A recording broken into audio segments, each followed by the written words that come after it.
All right, we're back. Avs Lightning. This is tomorrow night. Well, depending on when you listen to it, Wednesday night. Yep, the Avs are favored minus 180 plus 155 on the take back. The Lightning beat up on Spaghetti's Rangers. Spaghetti, you claim you are not going to watch this series. Somehow your Yankee fandom suffered because you said you're not ready even to watch the Yankees yet, but you're not going to watch this hockey series. Who are you rooting for anyway? No, I'm going to watch. I'm going to watch. I'm rooting for the Avalanche. I just think. I mean, I still love hockey, no matter what happened to my team, and I think it's going to be a fun series to see a team as offensively talented as the Avalanche versus obviously a team in the Lightning that have arguably the best goaltender in recent generations. So it's going to be a David versus Goliath thing, or actually no, it's not even the right. Wait a minute. No, it's unstoppable force meets an immovable object. Laverne and Shirley. That works way better. And I'll watch the Yankees again soon. I just needed a little reprieve from sports. I was very, I was pissed off. But I'll get back. I'll get back on the train. I think that's a good decision. Take it easy. Doctor's orders. So you're going to root for the Avs. You're not one of those guys who be like, well, we could say we're the second best team if the Lightning win. Well, I still think the Avalanche I think they can win the series in like 5 games. I see. I think that a lot went wrong for the Rangers and late in the series. That makes people, I think, buy into the Lightning a little bit more. And you really got to realize, like, the Avalanche have been just coasting through this postseason. I think they're going to have a little bit easier time than people may be letting on. I said yesterday or on one of the pods, I said maybe 6 or 7 games, but I think this actually could be a shorter series.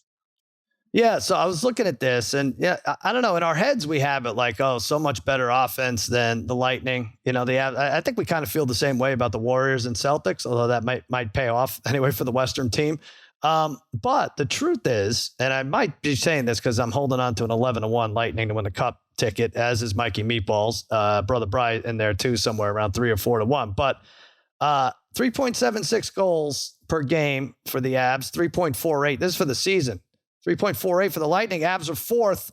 Lightning are 8th. It's not too much difference. And the other thing I'll say is, another reason I'm sticking with the Lightning for the series, Todd Fuhrman came out with a good tweet. It happens every 3 or 4 years. He says this is the path it took. They beat the Predators. Predators had 97 points. The Blues had 109 points. The Oilers had 104 points. Lightning went through the Maple Leafs with 115. The Panthers 122 and the Rangers 110. So Lightning went through probably tougher competition. If you look at the goalies for each of those teams I mentioned, definitely better competition. I get it. Offensively, Edmonton better probably than, dare I say, the Rangers or the Leafs or something like that. But I don't know. That's why I'm sticking right there with the Lightning. I think goaltending rises to the occasion. Parlay Kid, you are the only one of us taking the Avs in this series. Well, I kind of agree with Eddie. And so that, yeah, I hear what you're saying, and I kind of agree with it because I don't look at Tampa as a defensive team, really. I still think offensively, if they were playing in the West, just more of an open game. So I think that's why maybe those numbers favor the Avalanche offensively. That being said, and I keep waiting for this to happen because, the Lightning have to be a bit worn down, I feel, at this point. They've played a lot of hockey over the last 3 years. The Avalanche, really, like Eddie said, they've really kind of coasted in here. Some might look at that as a negative, looking that they really haven't been tested. Have they really had to battle and get really gritty? A little bit, maybe in that Blues series, a little bit. They had to. That being said, I just think they're going to be a little fresher. I think it's their time here for the Avalanche. They are a super talented team. This has been a long time coming. Well, not too long of a time, but it's been a few years in the making for the Avs, and I think they get it done. I like the Avs. I like it to go the distance, though, because this Lightning team is an excellent team. So I think it goes 7. I'm taking Avs in 7 at plus 430, or is it 410? 410? Somewhere in there, 410. Those are good. That's a good odds. Nice job. That's pretty good. Yeah. If you like the Avs, probably be a longer series, so that's a nice bet. Harry and Bri, I think you have the same. Tampa plus 1.5, which means they'd only have to win 3 games, right, Bri? No, we're actually a little bit different. No, I'm actually taking Tampa to win 4-2. I see. Minus 1.5. Oh, I got you. Plus 4-2 plus 570. I was looking at the minus 1.5 at like plus 2. What is it? You get plus 280 or something like that. Mm-hmm. Look, and I know people say I agree with everything you said, Sal. I know people say Colorado is the best team. I'm not going to pretend that I sat here and watched Colorado the whole season, but I feel like I've seen enough of them. And the way Tampa is currently playing, I don't know. It's tough. And Colorado maybe is the exception to the rule with like the Kings and the Blackhawks from a few years ago in the West. But generally, it's so much easier to get through the Western Conference. Just different type of play. And now you come into this. Vasilevskiy's been hot, right? They're playing really strong defensively. They're getting timely scoring. I think Stamkos, Palat, and Kucherov were playing really well at the end of that series. I don't know. I see Tampa stealing one of these games here on the road, and I just like those odds. I don't know. It's funny. We talked about this. Our friends and I were thinking that Tampa is like the worst team that they've had over the last 3 years. But it's funny if you listen to some of the experts, and like Barrett Melrose was saying, like, this is the best Tampa team that they've had over the last 3 years. So it's interesting. So I don't know. I think maybe Colorado has to wait one more year. Tampa has one more win in them. I mean, again, I also have them to win this series. So I was thinking about this. As long as you're saying that, Parlay Kid, we talk about like great teams, like whoever wins this NBA Finals we wouldn't put them amongst the greats, right? Parlay Kid. No, I'm trying to think, not even close. Who was the last great team to win in any of the four sports? Is it this Lightning team? I guess they'd have to be if they won. But was last year's Lightning team a great team? It was still two pandemic years, right? Yeah. Too for the Lightning, so it's hard to go by that. I mean, so who is it? Brady's Patriots? Yeah, I guess that's it. A few years ago, it's got to be the Pats. Because I don't know, that Lakers team. I don't think was a great team, right? The bubble team. And then last year, I think it's well. Anyway, it's very subjective. Harry, you do have the Lightning just to win 3 games would get you minus 142. Yep, I'm going to take the plus 1.5 games. Hey, listen, I'd love to see if it goes 7 like Parlay Kid says. This is a winner at plus 1.5 at minus 142. Isn't obviously the Lightning's first rodeo, but it kind of is the Avalanche's here. So, and mind you, Braden Point is supposed to be back. He was probably their best player in the last 2 years as well. So that's big if he's back in the lineup for Tampa Bay. 11 straight series wins. That's an amazing run that they've had. Show a lot of moxie, and they showed a lot of moxie. And they were very gritty in that series against the Rangers, down 2-0. They come back from that. Kucherov, the veteran leader, like Brian said, I'm just looking for this series to be a fantastic series between both teams who both can score and also can play defense at times too. But I'm going to take the plus 1.5 here. I hope it's a great series. All right. And apologies that he couldn't get it for more than minus 150, but he's going to jump in there. Plus, minus 142. He's doing everybody a favor. No. Cale Makar, plus 185 to win the Conn Smythe. McKinnon, plus 240. Vasilevsky's plus 430. Kucherov, plus 450. And Stamkos, 11-1. Then it gets into the 30-1s in there. Now, the Conn Smythe. Let's go over this. This is a playoff hockey award that is really won in the Stanley Cup, though, right? Like, really, like if somebody steps up here, like Mikko Rantanen could, I don't know if he goes crazy, he could win this kind of thing, but otherwise it's probably the first 3 or 4 guys. Now, Damashek says if you like the Avalanche, which he does, he split Makar and McKinnon. The numbers were higher than that last week when he said it. That's the way to do it. If you like the Lightning, got a little more work to do. I'm going Vasilevskiy 430, plus 430. He won it last year, right? And I think goalies win it like twice every 10 years, but he's given up 2 or fewer goals in 9 of the last 11 games. And I think they're going to have a tough time scoring. I honestly think if he holds them to 2 goals in like 3 games, it's right there for him. Who knows if Stamkos, those guys will probably have to keep going for them to win. Stamkos and the Kucherevs of the world, but I'm sticking with Vasilevskiy. Bri, you also like him plus 430? Yeah, I like him at plus 430. Look, if you look at odds, right, in Tampa being plus 155, I would have thought Vasilevskiy would have been like 3-1. We thought that the other day. We thought like, once they went up 3-2.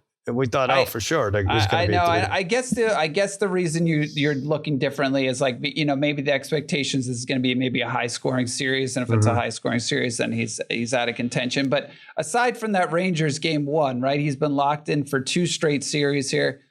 He's been great in these closeout games, and it's funny, even though he gave up a bunch of goals in that Toronto series, he still has a .227 goals against average, and his save percentage is is 0.928, which is great. So right. I think if Tampa's going to win, he's going to have to be great. And like you said, I mean, he could still give up, 2 goals in games and just have phenomenal games just because Colorado's offensively is just putting a lot of pressure on him. But I just thought plus 430 for him was good.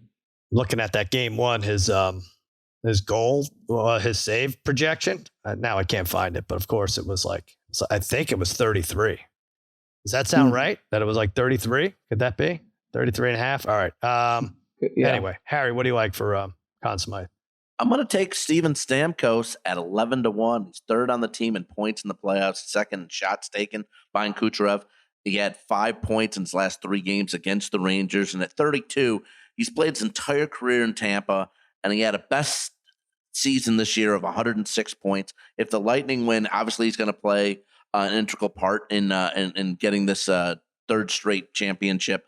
And if it's a close call between who should get it in the Conn Smythe, maybe he's the sentimental choice of this team. So at 11-1, I think that's decent value. All right. Yeah, Vasilevskiy over 32 and a half saves is minus 106. Boy, they're putting that high. All right, Makar, you're going favorite here, Parlay Kid. Yeah, I'm taking Makar here, Sal. It's not uncommon for defensive players to win this award as well. Hedman won it 2 years ago. We've seen Duncan Keith also win it for the Blackhawks. And I mean, look, Makar, let's just talk about his offensive game, let alone his defensive game. He's averaging over 1.5 points a game in these playoffs. He's 4 points ahead of McKinnon coming in to this series. And he's an excellent defender. He blocks a lot of shots.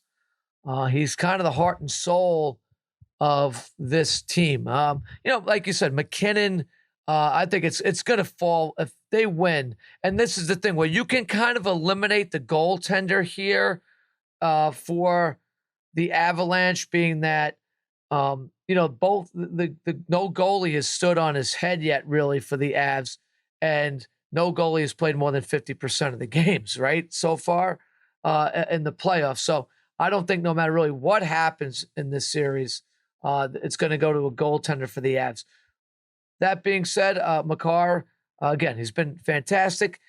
I'm still getting decent value here. I was hoping he'd be still, maybe I was looking, when I looked at the odds, I'm like, I hope he's like plus 200 or something like that. He's a little bit below it at this point, but I'll roll with Makar. Tremendous player. And he's going to put up points, so if he leads this team in points at the end of the playoffs and they win it, he's got a 4-point lead already too. So, yeah, I guess points is his thing. I don't want to just isolate, say, oh, wow, the goals is utmost importance. But I was surprised. His over-under for goals is only 1.5, whereas McKinnon's is 2.5 for the series. And Bri's going to give us a special, but Meatballs and I were looking at this before. But FanDuel's got all these crazy specials, like McKinnon and McCarr to each score 3 or more goals, plus 650. 2 or more goals for both of them, plus 146 if you want to be a little safer. And then, like I said, they have the over-under for all these guys. And then, of course, on the other side, you got Stamkos and Kucherov. Kucherov to score 2 or more is minus 110. 5 or more for each. Who knows? If the goalie sucks 40-1 odds, they got a lot of good stuff in there. If you want to check it out. Bri, what'd you pick from the goal specials on FanDuel? Well, I was looking at the leading point score that they had for the specials at Kucherov at plus 480. Yeah. But yeah, I love him for most points. It seems like really good odds there.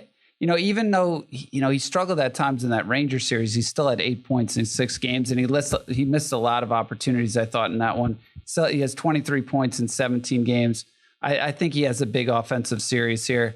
And even like a guy like, he kind of reminds me of like the way Draisaitl plays, who had 6 points in 4 games against the Avalanche. So I could see him getting like 1.5 points per game here. So plus 480 seemed good. Harry is still betting Draisaitl for Conn Smythe. I can't believe it. He still thinks it's a playoff award. He still likes it. All right, game 1 real quick. I'm sticking with the Lightning. Despite the fact that the Avs have scored 18 goals in 3 game ones this postseason. That's insane. But I don't think it's the same here. You got a hot goalie. You got a team that's had 8 days off. I think they take a little time adjusting. And that's why for my prop bet, I'm going no goal for the first 10 minutes plus 112. I know, Parlay Kid, you have some stats on this because you have a similar bet, but 3 of the last 4 Lightning games, there has not been a goal in the first 10 minutes. Again, Avs having time off. They're going to need some Sal, time. can you give me 1 sec? Yeah. Can you give me 1 sec? Hold on. Yeah, thank you. Sorry, I forgot 4:30. Yeah, sorry. Somebody was coming into this meeting. Oh, that's all right. Yeah. Sorry about that. Again, the Avs having 8 days off. It's going to take them time to get their skates tightened up the right way. I say at least 10 minutes, and I think the Lightning win that game 1. Parlay Kid, what do you like for game 1? Yeah, so I'm taking under 1.5 goals. I'm getting a plus number here for this. Kind of like what you're saying. One, the last 4 games the Lightning have played in, there's been 1 goal scored total in the first period. All right, so that alone, I know the Avs are a different story, but they played Edmonton. We knew that was going to be like a wide open series for the most part, and it was. So I'm just thinking you have a team that's a little tired in the Lightning, a team that's a little rusty in the Avalanche. I think both these teams come out and kind of pace themselves here, get their legs under them in the first period, and we're going to see a low scoring, low shot attempt first period of this hot game before things kind of open up a bit. So I think both teams will play a little close to the vest, kind of like a boxer feeling the fighter out in the first round or two. I think we see that here in this game. So I'll take the under 1.5 goals at plus 112 here in the first period in game 1. And you like the Avs to, I don't like any plus 1.5s the rest of the way. I mean, I was thinking about it. I don't have the numbers. I meant to check it. Is this the fewest overtime games we've had in the playoff in a while? Yeah, remember we used to bet that all the time. We would like bet overtime almost all the time, and it figured haven't been too many. What was it, seemed like 5 for a couple years in the whole playoffs? Yeah, it's a good I don't point. know. Yeah. So in that case, the plus 1.5 is not as fun. The minus 1.5 has been paying dividends, and you like the Avs eventually after a slow start. Right. So this kind of goes maybe against my first bet in a small way, in a slight way. It doesn't really though, because you could be tied and win by 2. Right. We get the minute left. We talk about the empty netter to win this type of game. It's huge. And if there's anybody that's burying empty netters, it's the Avs. And that's kind of like, I think I can envision here 3-2 late. Avs put 1 in and they go. So I'm taking the Avs minus 1.5 at plus 160 in this game too, because I do think overall, going into periods 2 and 3, this Avs team is going to be much fresher, home ice. I think all those things fall into their favor, and they just, they're just so talented offensively that being a little tired for the Lightning is going to catch up to them late in this game. Avs kind of pull away late, and they cover this 1.5 at plus 160. I did some quick math, but 8 out of the last 12 have been over 1.5 goal difference. Right. Yeah. Yes. Just a difference of 1.5. Exactly. Yeah. If you go back even further, it's better. Not adding it up. Bri, you like the minus 1.5, but the other way. Yeah, I'm looking at the other way. Yeah, because you get them plus 134 to win. If you like a minus 1.5, you get them plus 300. I know I lost on this. I did this in the Rangers game 6, although I felt like that should have been a 2-goal win. For the Lightning there. But, while Colorado they have been amazing at home, right? They barely ever lose there. I do think there's going to be some rust, right? They haven't played in 9 days. So that could be very similar situation that the Rangers in the Rangers Lightning series where the Lightning it was like came 6-2 out, the right? first And they were game.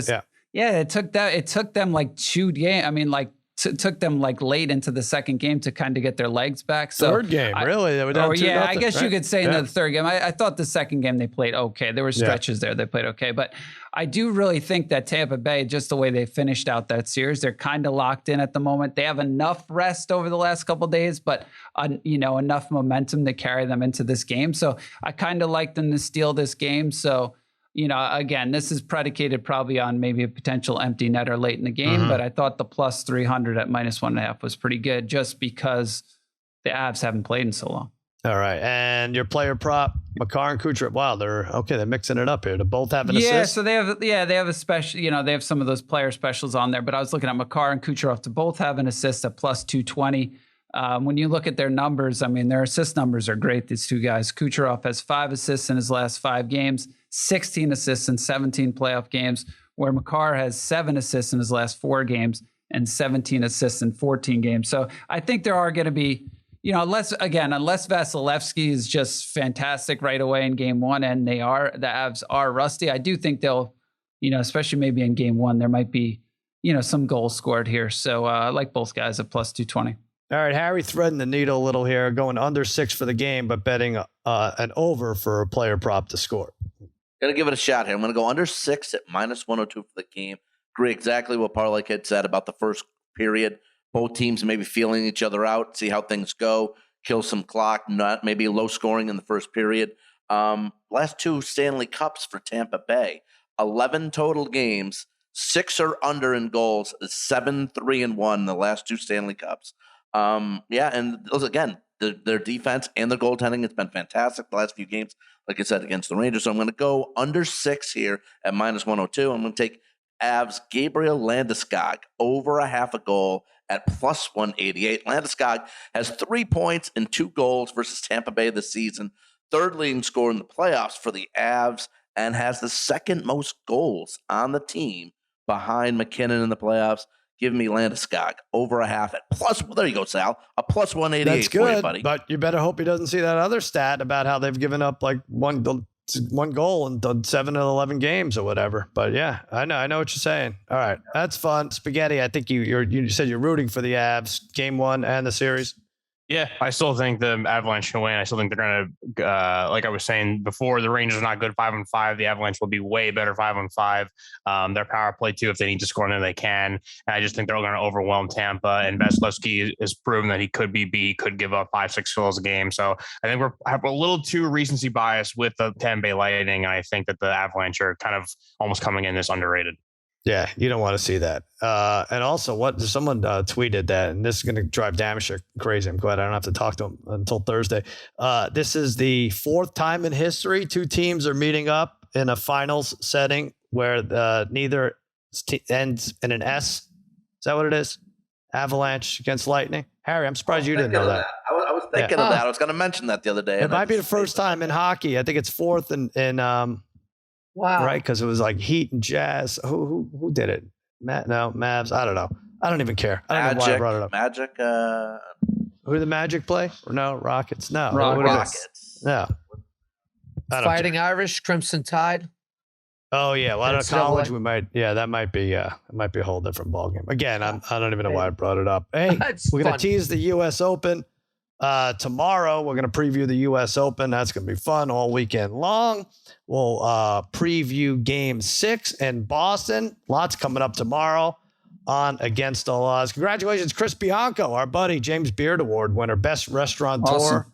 Pizzeria Bianco opens in L.A. at the Row for lunch tomorrow and then dinner starting next week. So very, very exciting. Congratulations, Chris. And that'll do it for another episode of Against All Odds. For Spaghetti, for Meatballs, for Scott the Grizz Holmes and the Degenerate Trifecta, I'm Sal saying so long and happy handicapping.